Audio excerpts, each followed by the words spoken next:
That makes Eddie Hearn the biggest crook in the world of boxing.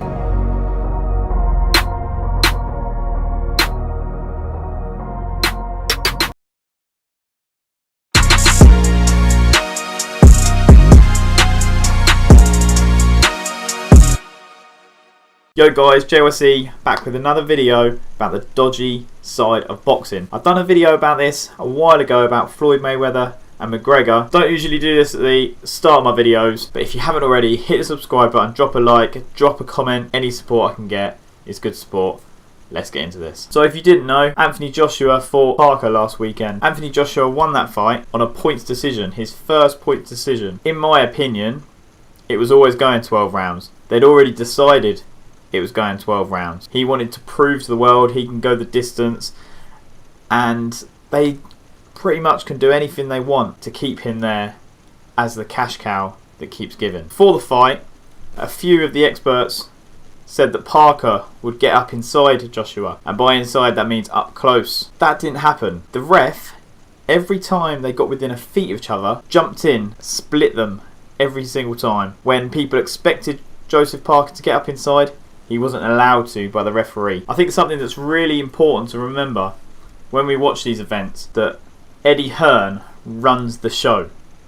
Eddie Hearn promotional company owns the whole show. They dictate the running order, how the show goes down, how fighters are pretty much portrayed, and Anthony Joshua is a cash cow. He makes Eddie Hearn a lot of money, more money than you could ever imagine. Is he going to let that cash cow be destroyed by Joseph Parker? It's not the biggest fight he could have had, not the biggest pay-per-view that Joshua will ever have. It was a fight that people in the game wanted to see. Joshua had to go out there and make a statement. I can beat him, job done, tick him off the list. But they wanted it to be plain sailing, at the same time prove the point he can go 12 rounds. So I'm saying now that Eddie Hearn told the referee how to referee that match. They went and interviewed Hearn in between two of the rounds. They said, do you not think it's strange that Joseph Parker was going to try and get up inside Joshua and he hasn't? He goes, yeah, I'm really surprised. Yeah, I thought he would, but Joshua's doing well and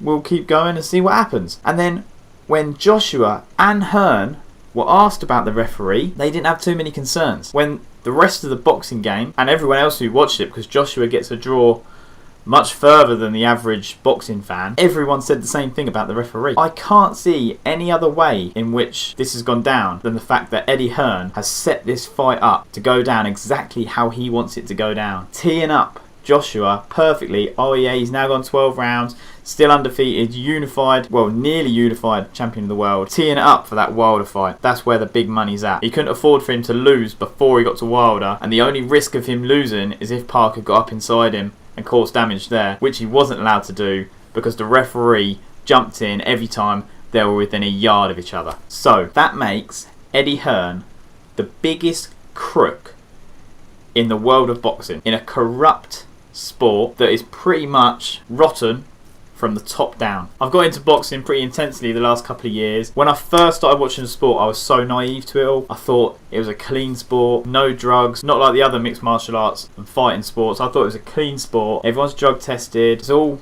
as it should be, but it's so bent. Not in terms of drugs. It does happen, but not as much as other fighting sports. But the officiating, the promoters, and everywhere the money goes is where it's bent. Everyone is in it to make money. It's another sport that's just become all about the money. Like football, it is a commercial monetary gain before it is a spectator sport. That's my opinion on the fight. I know it's a bit out there. I think Eddie Hearn is the biggest crook going. Let me know what you think down in the comment section. Let me know if you agree. Let me know if you disagree. Let me know if you watched the fight. Let me know what you made of it. Let me know what you thought of the ref. I am looking forward now to see who Joshua will fight next. I don't think the Wilder fight can be made this year. It's too big a fight to be made overnight. We're already in April now. I think it's going to be one for 2019. Tyson Fury is yet to come back. I don't know who he's going to fight. He wants to fight both of them.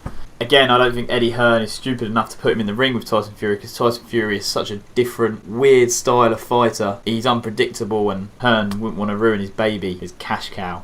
That's it. Hate on me all you like. Tell me I'm stupid, but I tell ya, if you don't even suspect that there is a possibility it is true, you're as naive as the rest of them. Peace out.